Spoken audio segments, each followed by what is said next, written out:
Hi friends, எல்லோருக்கும் வணக்கம். இன்றைக்கி சிம்பிளாக செய்யக்கூடிய சிக்கன் மிளகாய் கறிங்க. இது எங்கள் ஈரோடு பக்கம் ஃபேமஸுங்க. இப்போ மிளகாய் வந்து 15 மிளகாய் வந்து இந்த மாதிரி கட் பண்ணி வச்சுக்கலாம். கருவேப்பிலையை வந்து உருவி வச்சுக்கலாங்க. சின்ன வெங்காயம் 10 சின்ன வெங்காயம் இந்த மாதிரி கட் பண்ணி வச்சுக்கலாம். இஞ்சி பூண்டு கொஞ்சமாக எடுத்து வச்சுக்கலாங்க. நம்ம சேனலை சப்ஸ்கிரைப் பண்ணாதவங்க கண்டிப்பாக சப்ஸ்கிரைப் பண்ணிக்கோங்க. இந்த ரெசிபி உங்களுக்கு கண்டிப்பாக பிடிக்கும். வாங்க பார்க்கலாம். இப்போ நல்லெண்ணெய் ஊற்றிருக்கேங்க. நீங்கள் கடலெண்ணெய் ஊற்றிக்கலாம். நாங்களும் கடலெண்ணெய் ஊற்றிக்குவோம். நல்லெண்ணெய் இருந்தனால நல்லெண்ணெயை ஊற்றிக்கலாம். சிக்கனுக்கு இந்த நாட்டுக்கோழிக்கெலாம் நல்லெண்ணெய் ஊற்றி செய்யும்போது டேஸ்ட் இன்னும் கொஞ்சம் சூப்பராக எடுத்து கொடுக்குங்க. இப்போ எண்ணெய் காஞ்சதுக்கப்புறம் வெங்காயத்தையும் கருவேப்பிலையும் மட்டும் வணக்கிக்கலாம். இது வந்து செக்கு எண்ணெய் பாருங்கள். அந்த வெங்காயம் வதக்கும்போது தெரியுது பார்த்திங்கன்னா, நொட கட்டுது. நல்லெண்ணெய் மட்டும் கிடைக்காதுங்க. கடலெண்ணெயும் தேங்காய் எண்ணெயாக இருந்தாலும் சரி, எந்த எண்ணெயாக இருந்தாலும் செக்கில் இருக்கிற எண்ணெய் இந்த மாதிரி நொட கட்டுங்க. பொங்கி வரும். இப்போ இதோடைய வரமிளகா போட்டு வணக்கிக்கலாம். எங்கள் மிளகா வந்து கொஞ்சம் காரம் கம்மியாக இருக்கலாம். நான் 15 வரமிளகா போட்டிருக்கேன். உங்களுக்கு காரம் நிறைய இருந்ததுன்னா 10 வரமிளகா போட்டுக்கலாங்க. இது அரை கிலோ சிக்கனுக்கு தாங்க. இது வந்து டேஸ்ட்டு சூப்பராக இருக்குங்க. ரசத்துக்காக இருந்தாலும் சரி, சாம்பாருக்காக இருந்தாலும் சரி, பிரியாணிக்காக இருந்தாலும் சரி, எதுக்காக இருந்தாலும் டேஸ்ட்டு சூப்பராக இருக்குங்க. இப்போ சிக்கனை வந்து இந்த மாதிரி போட்டு வணக்கிக்கலாம். இது வந்து கடையிலேயே நம்மள்ட்ட கடைக்காங்கள்ட்டே சின்னதாக வெட்டி தர சொன்னால் அவங்களே வெட்டி கொடுத்துருவாங்க. இதுவே கொஞ்சம் சின்னது இல்லாமல் ரொம்ப பெருசாக இல்லாமல் கொஞ்சம் சின்னதாகவே கட் பண்ணிட்டு வந்திருக்காங்க. அப்போ தான் எடுத்து சாப்பிட்றப்ப டேஸ்ட் இருக்கும். நாங்கள் இதை விட இன்னும் கொஞ்சம் சின்னதாகவே வெட்டி கொடுத்துருவாங்க. கடைக்காங்கள்ட்ட நாங்கள் சொல்லாதனால இப்படியே வெட்டி வாங்கிட்டு வந்துட்டாங்க. இப்போ சிக்கன் லைட்டாக வணங்கினதுக்கப்புறமா மஞ்சத்தூள் போட்டு உப்பு போட்டு தண்ணி ஊற்றி இந்த அளவுக்கு ஊற்றிக்கிட்டால் போதுங்க. இப்படி இந்த மிளகாய் வந்து கொஞ்சம் கொஞ்சமாக இடையில குத்தி விட்டுக்கலாம். பாருங்கள், மூடி வச்சுக்கலாங்க. மூடி வச்சதுக்கப்புறம் மறுக்க ஓப்பன் பண்ணி பார்த்துக்கலாம் சிக்கன் வெந்துருச்சான்ட்டு. அதுக்கப்புறமா கொஞ்சமாக மிளகாத்தூள் போட்டு காரம் பத்தலைனா மிளகாத்தூள் போட்டுக்கலாங்க. அதோட இஞ்சி பூண்டு இந்த ஸ்டேஜில் நம்ம போட்டு மூடி வச்சுக்கலாங்க. மூடி வச்சதுக்கப்புறமா வெந்துருங்க. கலரே மாறிடுங்க. அதுக்கப்புறம் இதில் மல்லித்தூள் தக்காளிலாம் எதுவுமே போடவே தேவையில்லைங்க. இது சிம்பிளாக இருந்தாலும் டேஸ்ட் அட்டகாசமாக இருக்கும். ஒரு முறை நீங்கள் செஞ்சு சாப்பிட்டு பாருங்கள். திரும்ப திரும்ப நீங்கள் இதைத்தாங்க செய்வீங்க. இது பேச்சுலர் ஆகட்டும், நம்மளுடைய குடும்பத்தோடு சேர்ந்து சாப்பிடும்போதும் சரி, டேஸ்ட்டு சூப்பராக இருக்கும். ரசத்துக்கு, சாம்பாருக்கு, வெறும் மிளகாய் கறியோடு சாப்பாடு போட்டு சாப்பிடும்போது டேஸ்ட்டு சூப்பராக இருக்குங்க. பாருங்கள், எங்கள் வீட்டில் எப்பொழுதுமே இந்த மிளகாய் கறி செஞ்சோடனே சுட சுட போட்டு குழந்தைங்க எடுத்து சாப்பிட ஆரம்பிச்சிருவாங்க. நாங்களும் போட்டு கொடுத்துருவோங்க. எப்படி இருக்கு நேத்ரா? சூப்பராக இருக்குமா? நல்லா இருக்கா? உப்புலாம் கரெக்டாக இருக்கா? கரெக்டாக இருக்குமா? சரி, சூப்பராக இருக்கு. இன்னும் வேணா போட்டு சாப்பிட்டுட்ருங்க. சரிங்க. சரி, பாருங்கள், பாப்பா 2 பேருமே சாப்பிட்டுட்டு இருக்காங்க. அவ்வளோதாங்க. இன்றைக்கி வந்து இப்போ வந்து பிரியாணி செஞ்சுக்கலாம் வாங்க. சிக்கன் பிரியாணிக்கு வந்து பெரிய வெங்காயம் கட் பண்ணி வச்சுருக்கேன். தயிர் பச்சடிக்கு சேர்த்து புதினா கொஞ்சம் எடுத்து வச்சுருக்கேன். தக்காளி வந்து 2 தக்காளி கட் பண்ணி வச்சுருக்கேன். சிக்கன் வந்து 3/4 கிலோ கொஞ்சம் கம்மிங்க. அதனால் 3/4 கிலோ அரிசி போட்டிருக்கேன். இஞ்சி பூண்டு பேஸ்ட்டு தனியாக மிளகாய் கடைக்கு இருப்பி சேர்த்து அரைச்சிட்டேன். இஞ்சி பூண்டு. இப்போ குக்கர் பெரிய குக்கர் வச்சுக்கலாங்க. 3/4 கிலோ அரிசி தாங்க. அதனால் நம்ம கொஞ்சம் பெரிய குக்கர் வைக்கும்போது சாப்பாடு வந்து குலைவாக வராது. இப்போ எண்ணெய் காஞ்சிருச்சுங்க. பெரிய வெங்காயம் போட்டுக்கலாம். பிரியாணியில் போட்டுக்கலாங்க. இப்போ இந்த ஸ்பைசி ஐட்டம்லாம் போடாமல் நான் பிரியாணி மசாலா பாக்கெட் இருக்குது பார்த்தீங்களா, அதுதான் நான் இன்றைக்கி போட போகிறேன். இப்போ 2 பச்சை மிளகாய் கீராமல் முழுசாகவே போட்டுக்கலாங்க. அது ஒரு டேஸ்ட் தனியாக இருக்குங்க, நல்லாயிருக்கும். இப்போ வெங்காயமும் தக்காளி போட்டுக்கலாங்க. இப்போ இந்த மாதிரி பெரிய குக்கர் வைக்கும்போதுங்க நமக்கு சாப்பாடு வந்து கொஞ்சம் குலைவாகுது. சாப்பாடும் நல்லா காணுங்க. பிரியாணி நல்லா காணும். சாப்பாடு அடியிலையும் பிடிச்சிக்காதுங்க.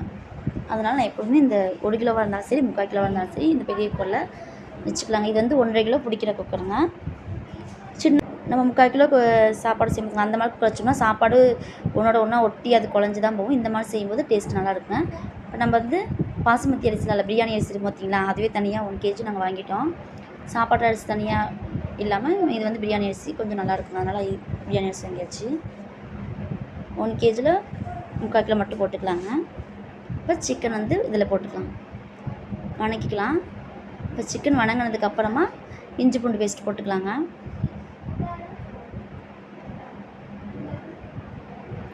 குக்கர் வந்து கொஞ்சம் ஹைட்டாக இருக்கும். செல்லை உள்ளுக்குள்ளே வச்சு எடுக்க வேண்டியதாக இருக்குங்க. குக்கர் சின்னதாக தெரியுற மாதிரி இருக்குது. இப்போ வந்து மிளகாத்தூள் போட்டு தனியாக வணக்கிக்கலாங்க. மிளகாத்தூள் வணக்கி தனியாக வணங்கினதுக்கப்புறமா பிரியாணி மசாலாவும் புதினா தலையும் போட்டு வணக்கிக்கலாங்க. கொஞ்சம் அதுக்கு முன்னாடி கொஞ்சம் வெந்துருச்சுங்க. ஒரு 10 நிமிஷம் வெந்துச்சுப்பாங்க. என்ன பாருங்கள் எப்படி தவிஞ்சு வந்துருக்குன்னு. நம்ம எப்போதும் நார்மலாக செய்யக்கூடிய பிரியாணி தாங்க. தம் கட்டிலாம் இன்றைக்கி செய்யலை. தம் கட்டியும் செய்வேன். இன்றைக்கி சிம்பிளாகவே இந்த மாதிரி முடிச்சுக்கலான்ட்டுங்க. பாருங்கள், சிக்கன் நல்லா சுருண்டு வந்துருச்சு பார்த்தீங்களா. நல்லா பாதி வெந்துருச்சு. இந்த இதில் கொஞ்சம் தயிர் ஊற்றிட்டுங்க அரிசி போட்டுக்கலாங்க, பிரியாணி அரிசியாக. இஞ்சி பூண்டு பேஸ்ட் அரைச்சி பார்த்தீங்களா ஜாரில், அதுலேருந்து தண்ணியை இப்போ தான் ஊற்றுறேன். இப்போ அரிசி போட்டுக்கலாங்க.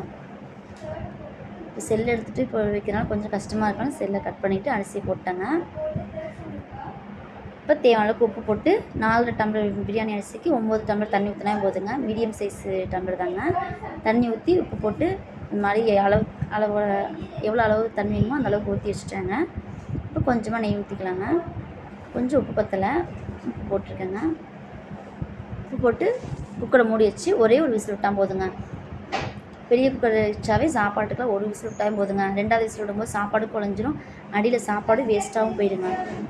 பாருங்கள் உதிரி உதிரியாக இருக்குது பார்த்திங்கன்னா, அந்த மாதிரி சாப்பாடு பிரியாணி நமக்கு உதிரி உதிரியாக வந்துடுங்க. இப்போ விசில் மூடி வச்சுட்டுங்க. இப்போ முட்டை வந்து தனியாக வேவிச்சு வச்சுட்டேங்க. நான் பிரியாணி சாப்பிட மாட்டேன், அதனால் முட்டை கிரேவி பண்ணிக்கிறேங்க.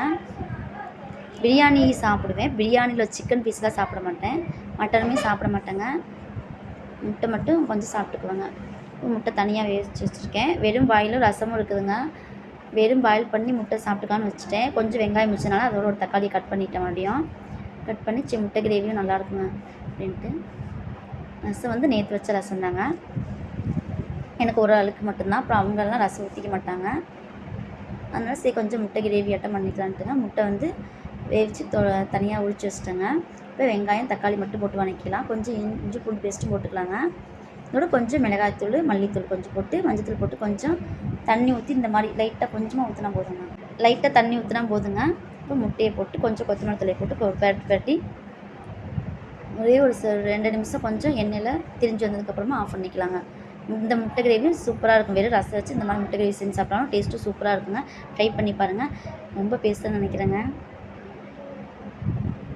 இன்றைக்கி உங்கள் வீட்டில் என்ன சமையல்ன்ட்டு கமெண்டில் பண்ணுங்கள். நம்ம வீட்டில் சமையல் ரெடி ஆகிடுச்சு, அவ்வளோதாங்க. பிரியாணி இதுக்குள்ளே விசில் வந்துருச்சுங்க. பிரியாணி வந்து ஹாட் பாக்ஸில் மாற்றி வச்சாச்சு. இது மிளகாய் கறியும் ரெடி ஆகிடுச்சு பாருங்கள். இது முட்டை கிரேவி, தயிர் பச்சடி போட்டாச்சுங்க. ரசம் கொஞ்சம் இருக்குங்க. அப்புறம் ஒரு டம்ளர் சாப்பாடு வெறும் சாதம் வெந்துட்டுருக்குதுங்க. இந்த வீடியோ உங்களுக்கு பிடிச்சிருக்குன்னு நம்புகிறேன். பிடிச்சிருந்தா கண்டிப்பாக நம்ம சேனல் லைக் பண்ணிக்கங்க, சப்ஸ்கிரைப் பண்ணிங்க. கண்டிப்பாக உங்கள் வீட்டில் இன்றைக்கி என்ன ரெசிபின்னு கமெண்டில் பண்ணுங்கள். கண்டிப்பாக கமெண்ட்டில் ரிப்ளை பண்ணுவாங்க. தேங்க்யூ ஃபார் வாட்சிங்.